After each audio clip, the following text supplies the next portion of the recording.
Señor Jesús dijo a sus discípulos antes de partir: no se turbe vuestro corazón. ¿Creéis en Dios? Creed también en mí. En la casa de mi Padre muchas moradas hay; si así no fuera, yo os lo hubiera dicho. Voy pues a preparar lugar para vosotros.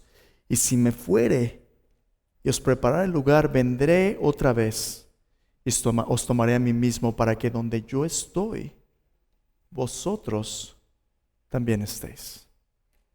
¿Y sabéis a dónde voy? ¿Sabéis el camino? Tomás le dijo: Señor, no sabemos a dónde vas. ¿Cómo podemos saber el camino?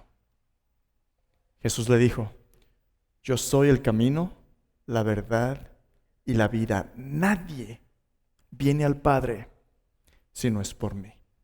Nadie viene al Padre si no es por mí. ¿Sabes tú el camino? ¿Sabes tú el camino a casa? ¿O andas medio perdido?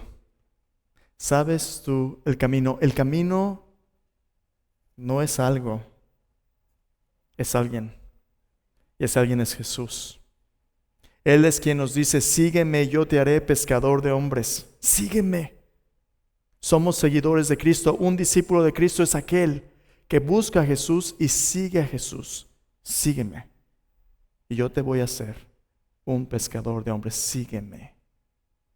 ¿Sabes tú el camino? No sé si te ha pasado a ti. A veces sale uno de trabajar y viene uno a casa de regreso del trabajo, la escuela, con tantas cosas en la mente.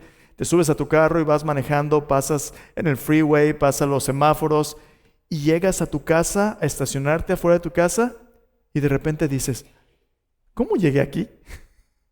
Llega casi uno en automático. ¿Cómo llegué aquí? Hacemos tantas cosas a veces en automático que a veces se nos olvida los detalles de cómo vivimos día con día. A veces se nos olvida. El otro día estaba también en la casa. En la casa tenemos la cochera y tiene un código para abrir la puerta, y lo uso constantemente para abrir y cerrar, y me lo sé de memoria. Pero otro día llegué y la batería del control remoto no servía. Me salí, traté de abrirla, y al poner el código no me acordaba. ¿Cuál es el código? Y él me dijo: es que pastor, ya tienes 47, ya los 47 se llama un senior moment. No, ¿cuál senior? Nomás son 47. Pero a veces tú sabes que sabes algo, pero por alguna razón no te acuerdas, se te olvida. ¿Te ha pasado a ti? A veces se nos olvida porque o andamos muy ocupados, tenemos muchas cosas, o el estrés. A veces se nos olvida porque andamos en automático. A veces nos olvida porque asumimos cosas. Como lo hacemos en automático, no nos ponemos a pensar cada vez A, B y C. ¿Te has puesto a pensar en todos los pasos que tomas para abrocharte las cintas de los zapatos? ¿Amarrarlas?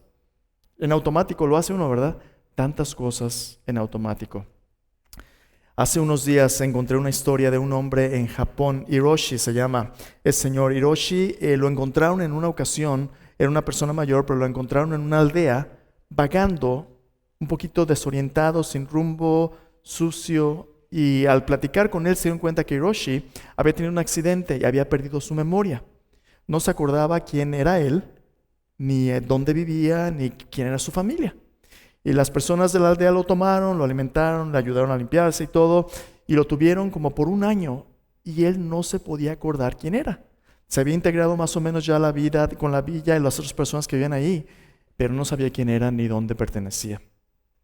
Y un año más o menos más tarde, alguien de otra villa vio su foto en un mural de personas perdidas y lo identificó. Su familia lo había estado buscando por un año. Y por fin fueron capaces de reunirlos, y cuando encontró a su esposa y a su familia, empezó a recordar lo que se le había olvidado. Y dijo lo siguiente, dijo: ahora sé quién soy yo, porque me acuerdo de dónde vengo. Ahora sé quién soy yo porque me acuerdo de dónde vengo. ¿Sabes tú el camino? ¿Te acuerdas de quién eres tú y de dónde vienes? Esa historia es relevante para nuestro mensaje de hoy porque vamos a empezar a hablar del libro de Deuteronomio. Todo este año hemos estado en los primeros 5 libros de tu Biblia: Génesis, Éxodo, Levítico, Números y Deuteronomio, y hemos visto cómo Dios, todo lo que promete, Dios lo cumple.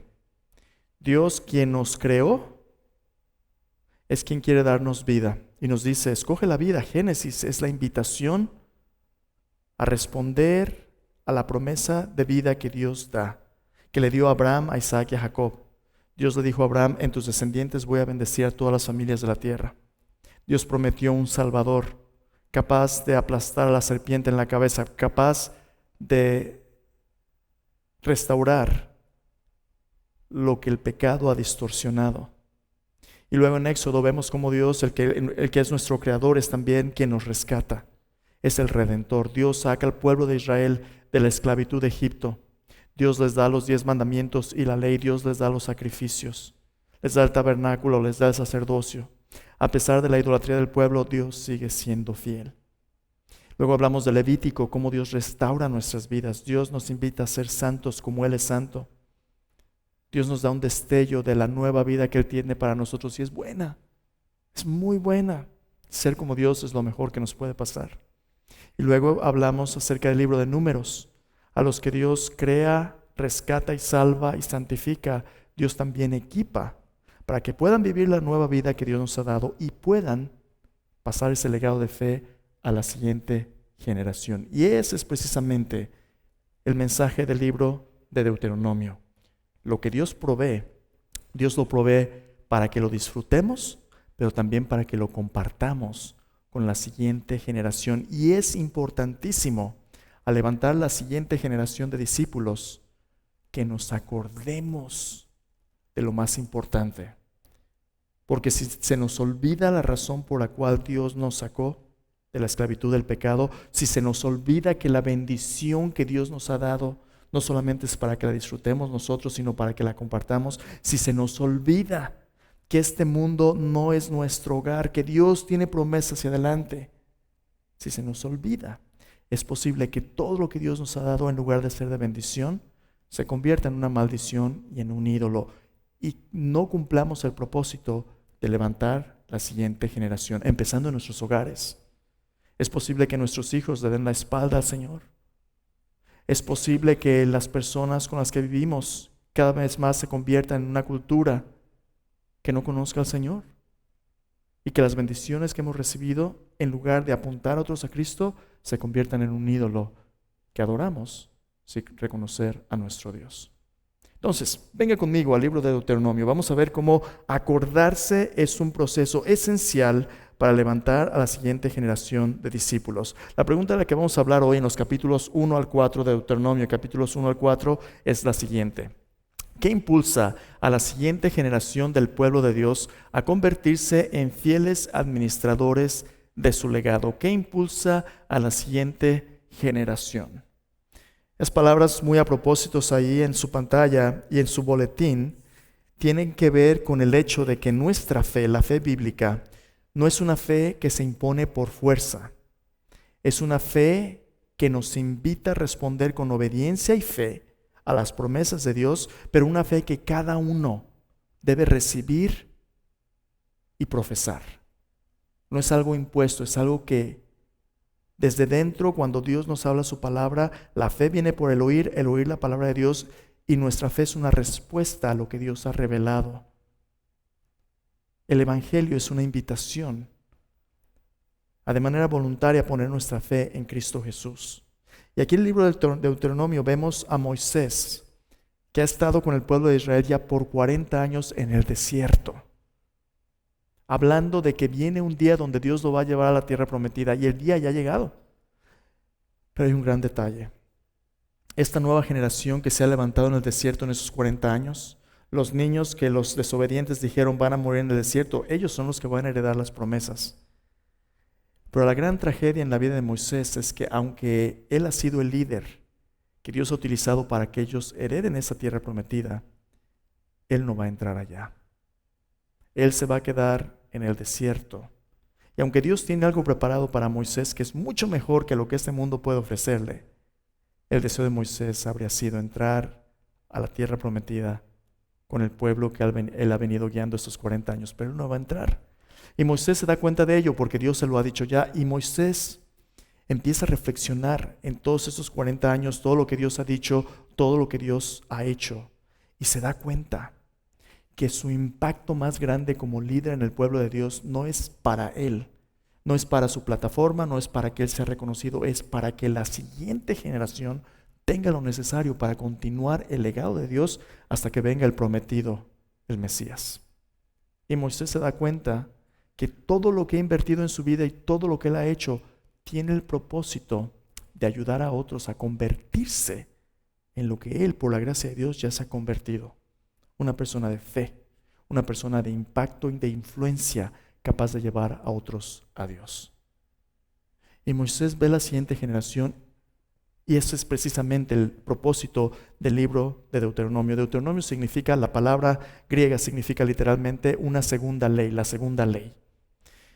Ya Dios había dado su ley al pueblo de Israel en Éxodo, en Levítico, en partes de Números, en todo el resto del Pentateuco. Pero en Deuteronomio, Moisés, antes de ver hacia adelante la nueva generación entrando a la tierra prometida, dice, antes de que entres, tienes que mirar hacia atrás. La fidelidad de Dios en el pasado es un fundamento suficientemente fuerte para tu fidelidad en un futuro. Dios nos va a pedir que hagamos cosas que a veces van a ser desafiantes, que a veces nos van a sacar de nuestra comodidad al obedecerle y heredar sus promesas. Para serle fieles tenemos que recordar que Él ya ha sido fiel. No se te olvide. De hecho, mira, antes de ver lo que vamos a ver en capítulo 1 y 4, en el centro de Deuteronomio, en el centro del discurso de Moisés, en el capítulo 8, versículo 2, Dios le dice al pueblo de Israel, Moisés le dice al pueblo de Israel esto.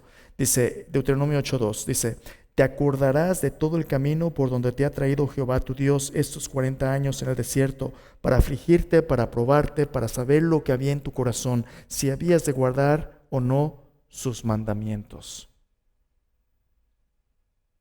Acuérdate, no se te olvide, porque cuando tú te acuerdas de lo que ha pasado en esos 40 años, Israel, Moisés le dice, lo que ha sucedido revela lo que tienes en tu corazón. Ahora, ¿sabía Dios lo que había en el corazón del pueblo? Dios sabía, no es para que Dios sepa, pero sabemos nosotros, sabían ellos. En la jornada del desierto, Dios revela nuestro corazón y revela los ajustes que nuestro corazón necesita. La nueva generación, y cada generación, por cierto, no es una generación que nace diciendo, Señor, queremos seguirte. Todos nacemos en pecados alejados de Dios. Y Dios tiene que ganarnos uno por uno al compartir su gracia, su amor y su promesa de salvación. ¿Qué es lo que va a despertar nuestro corazón para responder a Dios con obediencia? Precisamente de eso se trata el primer discurso de Moisés. También, antes de entrar en materia en estos 4 capítulos, la estructura literaria de Deuteronomio tiene 3 secciones principales.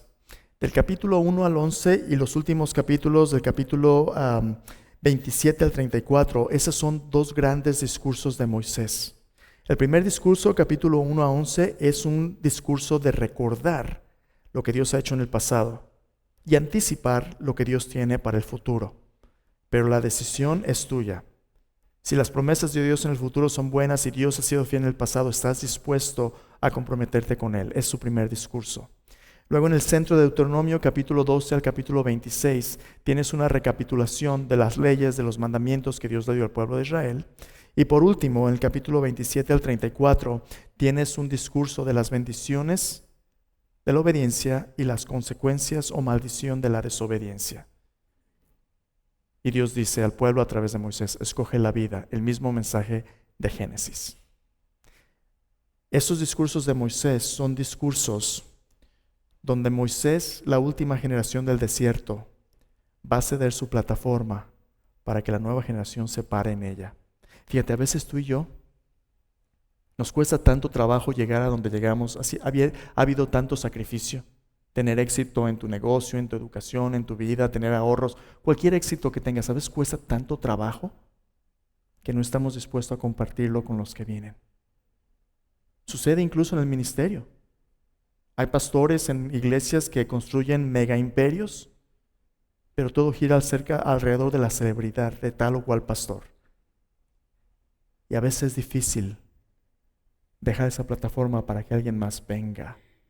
En esta iglesia Me encanta servir como pastor porque esta no es mi iglesia. Esta es la iglesia de Cristo. Somos hermanos y hermanas. No somos una iglesia de celebridades. No somos una iglesia de gente extraordinaria y famosa. Somos personas comunes y corrientes a los que Dios está usando día con día para que, aunque sea de una pequeña manera, tener un impacto para el reino de Dios. Moisés se da cuenta que su tiempo ha llegado a su fin y ahora le toca a otro seguir el legado, pero ¿cómo va a despertar el corazón de esa siguiente generación? Vamos a ver lo que Moisés hace. Ven conmigo, Deuteronomio capítulo 1. Vamos a hablar de dos cosas. Vamos a ver hoy que la siguiente generación del pueblo de Dios se convierte en una comunidad de fieles administradores del legado de Dios cuando suceden dos cosas. Ahora no te pierdas la etiqueta bien intencional, fieles administradores. Nuestra fe es un tesoro que Dios nos confía una generación a la vez. Y es responsabilidad de los que ya la han recibido de pasar a los siguientes. Pero es un tesoro no solamente para ser disfrutado, sino para ser compartido. A la siguiente generación le va a corresponder darse cuenta que su responsabilidad es pasarlo a la siguiente y a la siguiente y a la siguiente. Si nos quedamos cómodos en las bendiciones del Evangelio, si simplemente lo disfrutamos y no lo compartimos, la nuestra puede ser la última generación de creyentes en nuestro contexto. Entonces, ¿cómo vamos a compartirlo? Dos cosas. En el capítulo 1 al capítulo 3, como vamos a ver en un momento, lo primero que Dios nos va a decir es que es importante que la generación anterior le pase a la siguiente generación un testimonio fiel de sus errores y de sus éxitos a la luz de su relación con Dios. Sus errores y sus éxitos a la luz de su relación con Dios. Y luego vamos a ver en el capítulo 4 que no nada más es un testimonio de las obras de Dios, vamos a ver que tiene que ver también con el contenido de la palabra de Dios. En otras palabras, como vamos a ver en un momento, cada generación tiene que dar testimonio de las obras y las palabras de Dios. Primero, mi testimonio tiene que contarte que la fe que yo creo funciona, que se vive. Y es precisamente lo que Moisés hace del capítulo 1 al 3. En el capítulo 4 Moisés les dice, ese es el contenido de la fe que yo tengo. Entonces, otra vez, dos cosas. Primero, la generación anterior debe permitirle a la siguiente aprender de sus errores y construir sobre sus éxitos. Experimentar las obras de Dios de manera sacrificial. Es la experiencia de Dios con su pueblo. Capítulo 1, versículo 1 dice así. Estas son las palabras que habló Moisés a todo Israel a este lado del Jordán, en el desierto, en el Arabá, frente al mar Rojo, entre Parán y Tofel, Labán, Haserot y Dizahab. Dices tú, y estos nombres extraños a mí que me importan, ¿verdad? Pues, bueno, espérame. Moisés quiere que tú y yo nos demos cuenta que nuestra fe no es un cuento de hadas que alguien que se sentó a escribir simplemente porque le vino a la mente. Nuestra fe es un lugar, nuestra fe es un mensaje que tiene que ver con la intervención de un Dios real y personal en la historia y en el tiempo, en los contextos donde vivimos. Todos estos nombres son nombres de lugares en Medio Oriente, donde si tú hubieras vivido ahí, te habrías dado cuenta, está hablando de mi comunidad, donde yo he andado. Acuérdate dónde has visto a Dios actuar. Si esta historia estuviera hablando de lo que Dios ha hecho aquí, diría cosas como, ¿te acuerdas de en Duncanville o en el sur de Dallas o de Soto o Cedar Hill? Hablaría de lugares que podríamos identificar. Aún hoy en día, si tú vas al Medio Oriente y estudias arqueología, tú puedes rascarle, tú puedes excavar y encuentras ruinas, inscripciones, documentos que dan veracidad de que la historia de Dios, la historia que une al pueblo de Dios, la historia que nos da identidad y propósito, no es un cuento, es algo que sucedió en nuestro espacio y tiempo. Dios es un Dios real y esa es la fe bíblica de la que Moisés habla. Esos lugares importan porque son reales. Versículo 2 dice, 11 jornadas hay desde Horeb, camino del monte de Seir, hasta Cades Barnea. 11 jornadas significa 11 días de camino. Fíjate que la tierra prometida no estaba tan lejos de Egipto. Ellos pudieran haber llegado relativamente rápido allí. Pero ¿por qué les tomó 40 años? Es precisamente lo que Moisés quiere que recuerden. Aunque la distancia no era tan grande, la distancia entre mi obediencia y desobediencia puede ser muy larga. Dios quería que llegaran pronto, pero ellos tenían otro plan. 11 jornadas los separaban del cumplimiento de las promesas, pero les tomó 40 años. Dice el versículo 3, aconteció que a los 40 años, en el mes 11, el primero del mes, Moisés habló a los hijos de Israel conforme a todas las cosas que Jehová le había mandado acerca de ellos, después que derrotó a Sehón, rey de los amorreos, el cual habitaba en Hesbón, y a Og de Basán, que habitaba en Astarot, en Edrei. De este lado del Jordán, en tierra de Moab, resolvió Moisés declarar esta ley diciendo, escucha, versículo 6, buenas noticias. Jehová nuestro Dios nos habló en Horeb diciendo, habéis estado bastante tiempo en este monte. Oh, qué buen mensaje es ese. De hecho, este mensaje suena muy similar a cómo Jesús abre su ministerio en el Nuevo Testamento. Jesús comienza hablando a las multitudes diciendo, el tiempo se ha cumplido y el reino de Dios se ha acercado. Qué bueno es cuando el tiempo del cumplimiento se acerca. Ellos han estado vagando por 40 años y Dios les dice, ya es suficiente. Es tiempo de heredar las promesas y esta buena tierra. Es tiempo de no estar más en el desierto. Dice, ya bastante tiempo han estado en este monte. Versículo 7, volveos e id al monte del Amorreo, a todas sus comarcas, en el Arabá, en el monte de los valles de Negev, junto a la costa del mar, a la tierra del Cananeo y al Líbano, hasta el gran río Éufrates. Dios empieza a hablarles de las fronteras que serían su tierra y la promesa que Dios dio a Abraham, a Isaac y a Jacob. Versículo 8 dice, mirad, yo os he entregado la tierra, entrad y poseed la tierra que Jehová juró a vuestros padres, Abraham, Isaac y Jacob, que les daría a ellos, a su descendencia después de ellos. Es el tiempo de cumplir esas promesas. Levántate. Ahora algo interesante aquí. En versículo 9 hasta el final del capítulo 3, Moisés va a empezar a hablar con ellos y a decirles, no se te olvide, acuérdate. Moisés va a empezar a hacer un recordatorio de estos 40 años y se va a enfocar en dos cosas, porque tiene dos grandes lecciones que enseñarles. Moisés se va a enfocar en sus fallas y fracasos y luego en el éxito que Dios les dio. Porque la lección que Moisés quiere que ellos entiendan es esta: siempre que nos rebelamos en contra de la palabra de Dios, siempre eso tiene como consecuencia un desastre en nuestras vidas. Y siempre que somos obedientes a la palabra de Dios, eso siempre trae bendición. Obediencia trae bendición, desobediencia trae desastre. Dice usted, son lecciones tan fáciles de aprender, ¿verdad? Pero lo son. Somos personas rebeldes por naturaleza. En lugar de confiar en Dios, confiamos en lo que nuestro corazón perverso quiere. Y Moisés va a empezar a hablar porque la siguiente generación necesita oírlo. ¿Te acuerdas cuando eres adolescente? Y tu mamá y tu papá, bueno, a lo mejor tú eres adolescente todavía. Alégrate, joven, en tu juventud, ¿verdad? Tome placer. Sabe que ahí vienen los días difíciles. Pero si te acuerdas de cuando eres adolescente, ya tienes rato.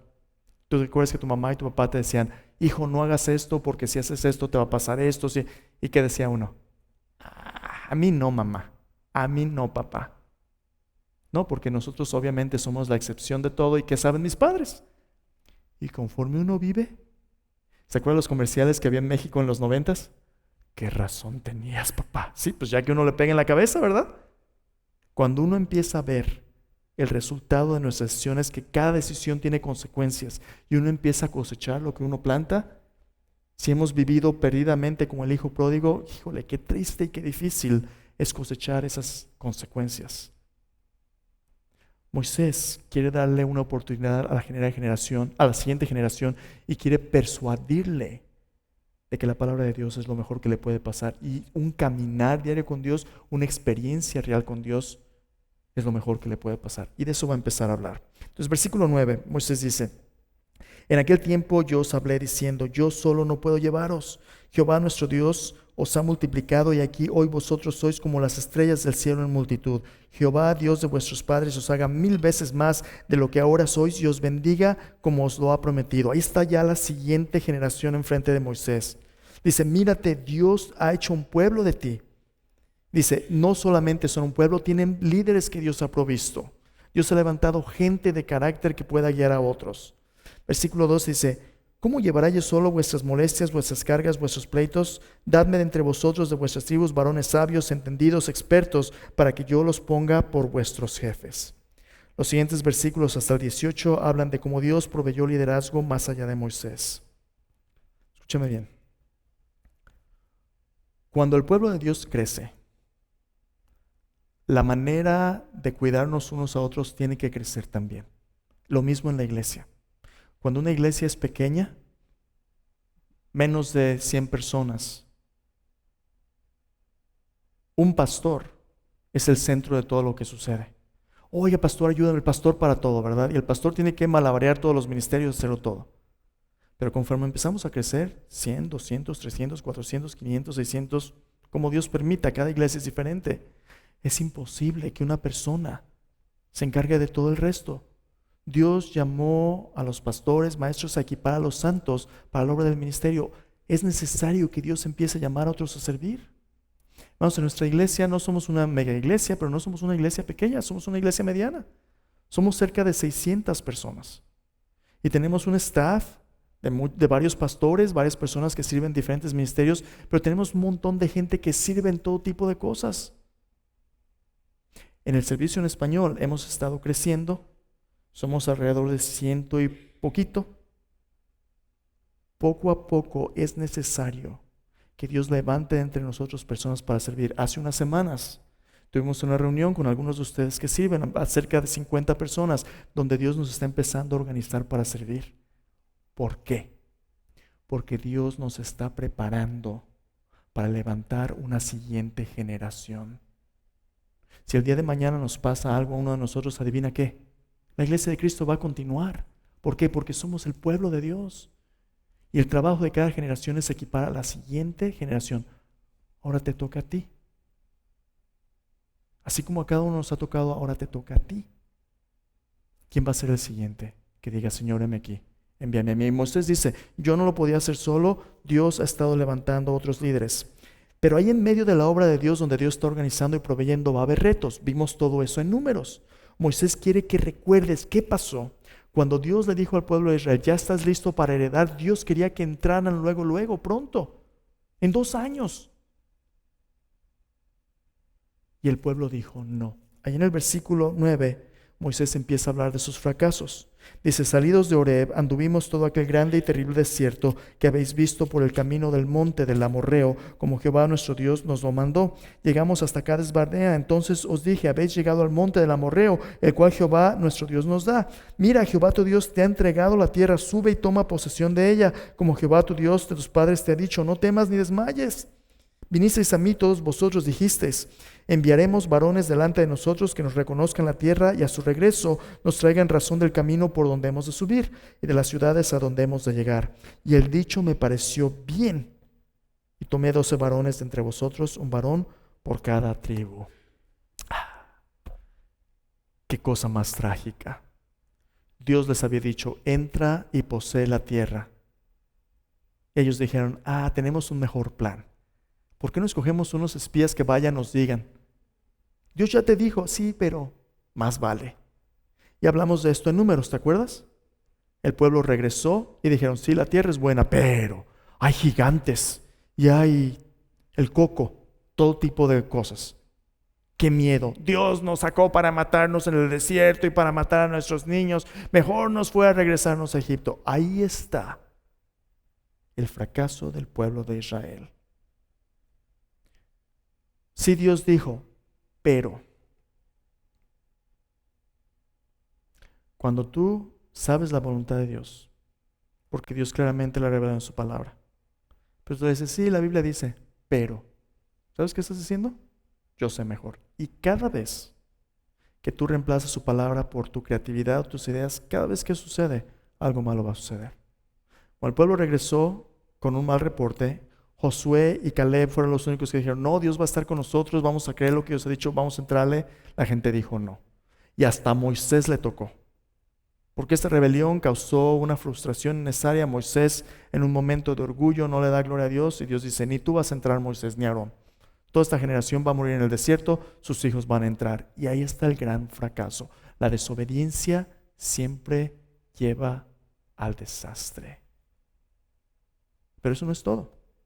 Después de esos 40 años que pasaron, los que eran pequeños crecen, ahora son los adultos. Ya esos adultos desobedientes han muerto. Y Dios le muestra al pueblo de Israel lo que Él puede hacer cuando ellos son obedientes. El resto del capítulo 1 es el castigo de Dios. Dios les dice, no van a entrar a la tierra prometida. Pero en el capítulo 2, la nueva generación ve la otra cara de la moneda. Mira el versículo 1, capítulo 2, dice, luego salimos al desierto, camino del Mar Rojo, como Jehová me había dicho, y rodeamos el monte de Seir por mucho tiempo. Jehová me habló diciendo, bastante habéis rodeado este monte, volveros al norte.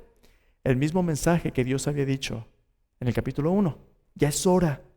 La nueva generación va a entrar a la tierra prometida. Dice, manda al pueblo diciendo, pasando vosotros por el territorio de vuestros hermanos hijos de Esaú que habitan en Seir, ellos tendrán miedo de vosotros, mas vosotros guardaos mucho. En el capítulo 2, Dios les dice, no van a heredar la tierra de los de Esaú, los edomitas, no van a heredar la tierra de los moabitas, pero van a heredar la tierra de los cananeos. Prepárate, porque viene una batalla donde 2 reyes de los amorreos van a enfrentarte y te voy a dar victoria al confrontarlos. Ahí en el versículo 16, mira lo que Dios dice. Dice, aconteció que después que murieron todos los hombres de guerra de entre el pueblo, Jehová me habló diciendo, tú pasarás hoy el territorio de Moab a Ar.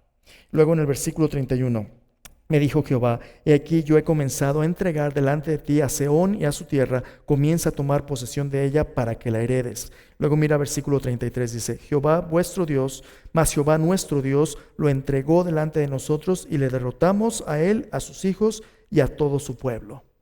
Y luego en el capítulo 3, un rey más, Og, rey de Basán. Dos pequeños reinos que eran más poderosos que lo que Israel tenía a su disposición. El rey Og, puedes leer en el capítulo 3, era un gigante. Y dice que su cama era como de 9 codos, como 4 metros más o menos, y era hecha de hierro. ¿Te imaginas cómo se vería el cuate? Este es el coco que les había dado miedo hace 40 años. Pero ahora, en lugar de decirle no a Dios, la nueva generación dijo, sí, Señor. Y marcharon bajo el liderazgo de Josué. Y adivina qué, Dios le dio victoria. Y el pueblo dijo, Señor, tú eres fiel. Tú cumples tu palabra. Y fue una probadita de lo que Dios iba a hacer después. ¿Por qué es importante esto? Ahí te va. Nuestra fe es una fe que es suficientemente fuerte para sostenernos en la oscuridad de nuestros fracasos y en la luminosidad de nuestro éxito, porque ambos pueden ser extremadamente peligrosos. Ambos pueden ser distracciones que causen que se nos olvide la razón por la cual Dios nos llamó o por la cual existimos o quiénes somos. A veces el éxito nos intoxica y pensamos que somos exitosos porque somos tan guapos o porque somos tan inteligentes o tan trabajadores. Pensamos que nuestras bendiciones son porque nos las merecemos y nos las hemos ganado. Y en ese momento se nos olvida que es Dios quien nos da la salud, la vida, los talentos, el tiempo, los tesoros y que nos bendice. Y decimos, bueno, ¿quién es Dios? Ya ni a la iglesia vamos porque tenemos tanto que es mejor irnos de vacaciones o al country club o es que mis niños ya no pueden ir a la iglesia porque es el día que practican soccer. Se nos olvida y el éxito nos distrae. A veces el fracaso, ¿verdad? A veces es la dificultad, el sufrimiento que estamos pasando. El desánimo nos nubla la mente y nos amargamos en contra de Dios. Bueno, si existe Dios, ¿por qué me está pasando esto a mí? Bueno, nuestra fe no es un evangelio de prosperidad que dice que siempre vas a estar prosperado y en victoria. Nuestra fe es una fe real que enfrenta el sufrimiento o el éxito de este mundo con la convicción de que Dios es fiel y de que este mundo es que vamos de paso. Dios tiene algo más para nosotros. Nuestra fe se forja en el sufrimiento de la prueba, se forja en la gratitud de la victoria, porque nuestra fe reconoce que Dios es quien nos da la gracia para que ya sea en la dificultad o en el éxito reconozcamos que es su fidelidad la que nos ha traído hasta aquí. Y eso es precisamente lo que la siguiente generación desesperadamente necesita. ¿Sabes qué está buscando la generación más joven? La generación más joven está buscando algo real. La generación más joven está buscando una fe que no sea de apariencias. Una fe que me sostenga en medio de la dificultad o me ayude a navegar el éxito. Una fe que haga un impacto, que deje las cosas en este mundo mejores de la que las hallamos. Tú y yo como padres creyentes tenemos la gran oportunidad de mostrarle a nuestros hijos lo que significa ser honesto.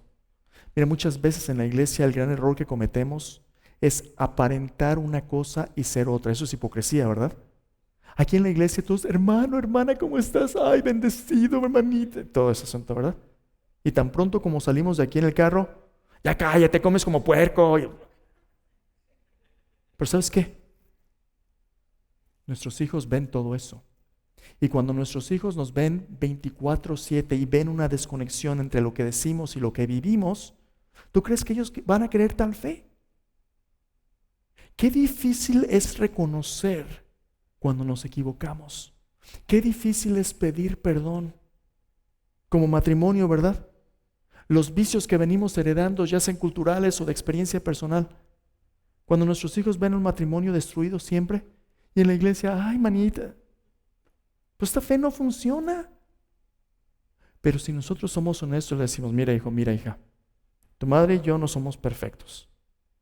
Y cuando la regamos, nos disculpamos, pedimos perdón. Nuestros hijos ven que esto no se trata de aparentar, se trata de una transformación que honestamente recibe lo que Dios provee. Y cuando tú le dices a tu familia, mi hijo, no pongas tus ojos en mí, pon tus ojos en Dios, yo quiero ser como Dios, no soy perfecto, pero yo quiero ser, este Dios me ayuda cada vez que me equivoco. Tus hijos dicen, ah, caray, ya tengo 47, ¿verdad? Yo cuando era más joven, yo decía, yo hay cosas que no quiero hacer como mis padres o sus padres, yo voy a ser diferente. Me veo en el espejo y veo cómo vivo y veo mis manerismos, veo mis actitudes. Hijo de tigre pintito, ¿verdad? Soy como mis padres de tantas maneras. Pero mira lo increíble de nuestra fe.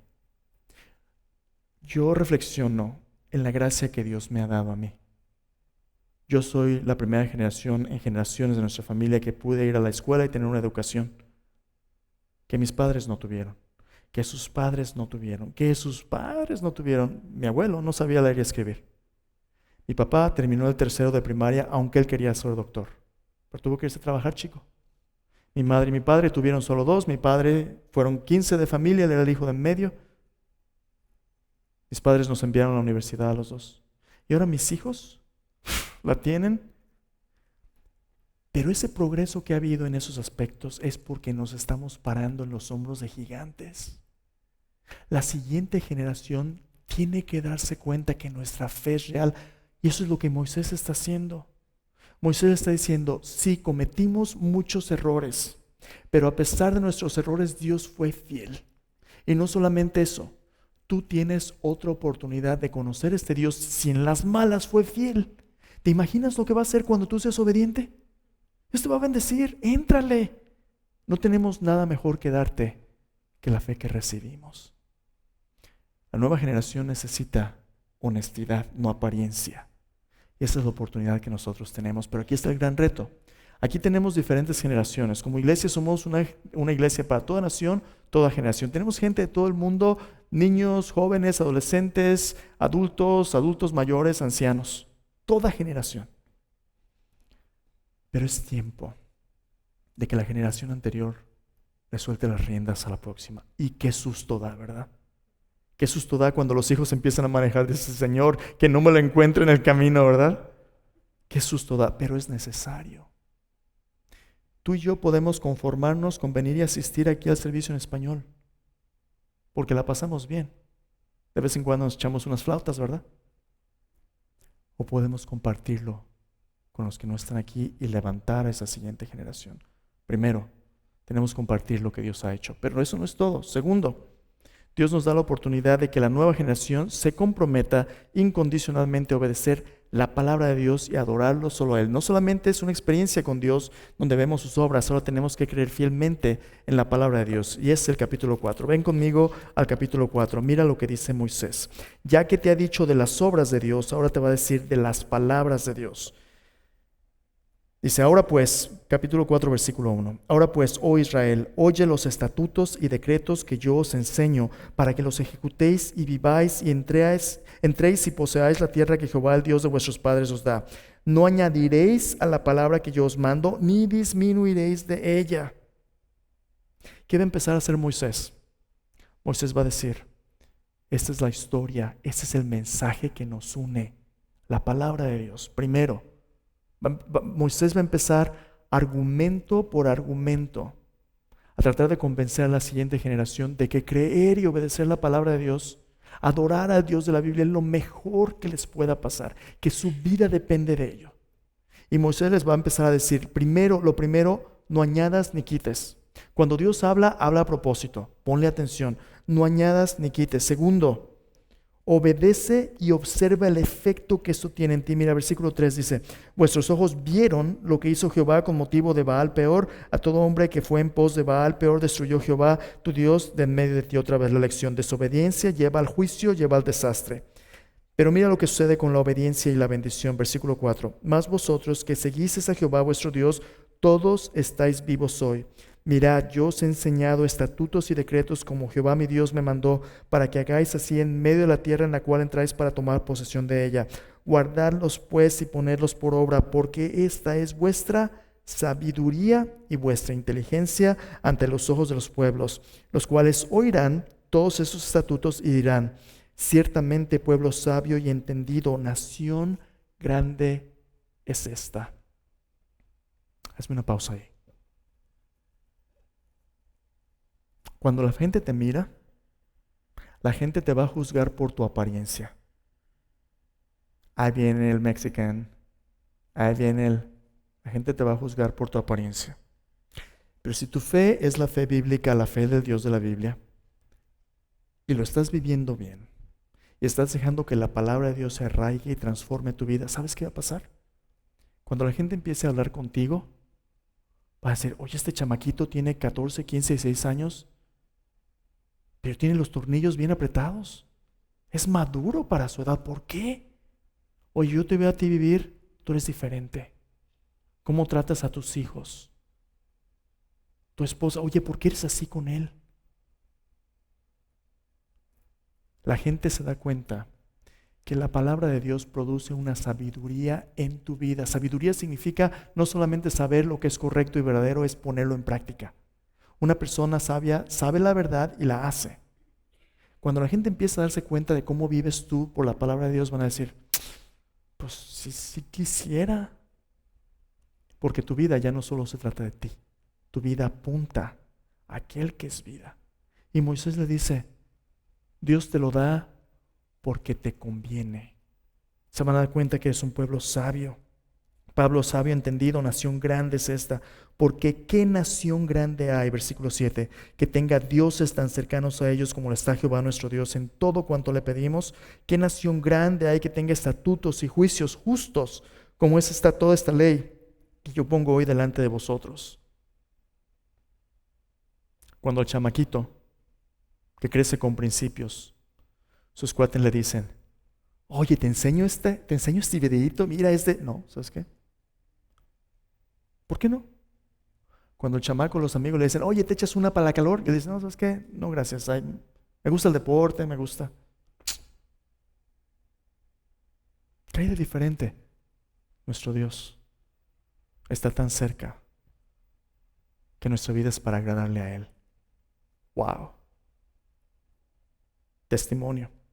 Luego versículo 9 dice, por tanto, guárdate y guarda tu alma con diligencia para que no te olvides de las cosas que tus ojos han visto, ni se aparte tu corazón todos los días de tu vida. Antes bien las enseñarás a tus hijos y a los hijos de tus hijos, el día que estuviste delante de Jehová tu Dios en Horeb, cuando Jehová me dijo, reúneme al pueblo para que yo les haga oír mis palabras, las cuales aprenderán para temerme todos los días que vivieren sobre la tierra, y las enseñarás ¿a quién? A sus hijos. Oye, vieja, llévate a los hijos a la iglesia. ¿Por qué? Pues para que les enseñen de Dios. ¿Y qué te vas a hacer, viejo? No, pues yo me voy a quedar aquí, estoy cansado, echarme una para la calor, no una carnita asada.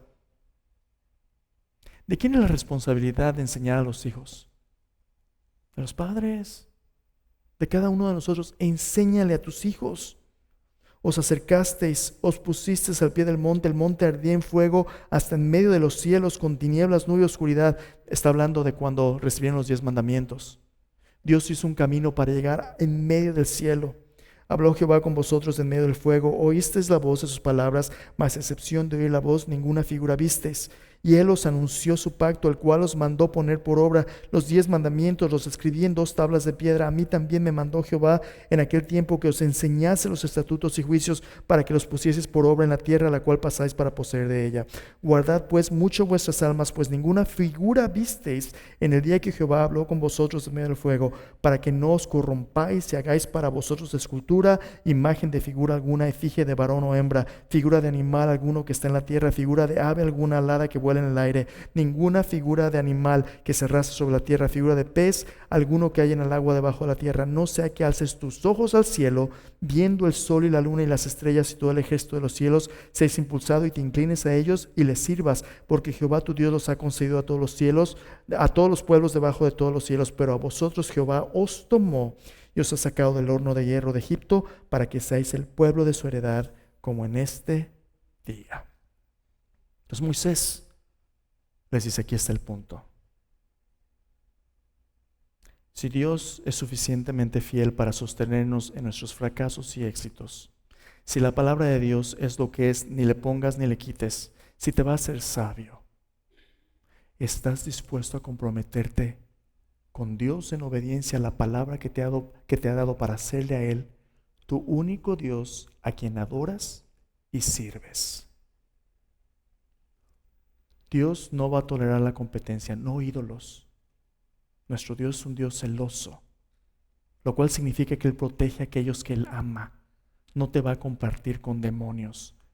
Estás dispuesto a entregarle todo tu corazón y adorarle solo a Él, como Jesús. Cuando Satanás viene y le dice, mira los reinos de este mundo, todo esto te daré si te postras y me adoras. Y Jesús prontamente dice, escrito estás, al Señor tu Dios adorarás y a Él solo servirás, porque adoración es servicio. A quien tú sirves, tú adoras. Y Dios nos dice, ¿estás dispuesto a servirme a mí? Obedece mi palabra. ¿A dónde nos lleva esto, hermanos? Aquí en mano derecha, en mano izquierda ves esos pequeños despliegues que pusimos, ¿verdad? Dice, each one, reach one. En español es 1 a 1. Cada uno alcanza a otro. 1 a 1 es nuestra etiqueta de misiones. 1 a 1. Dios está llamando a nuestra iglesia, toda en inglés y en español, en portugués también, ni modo, Erika, el idioma que caiga.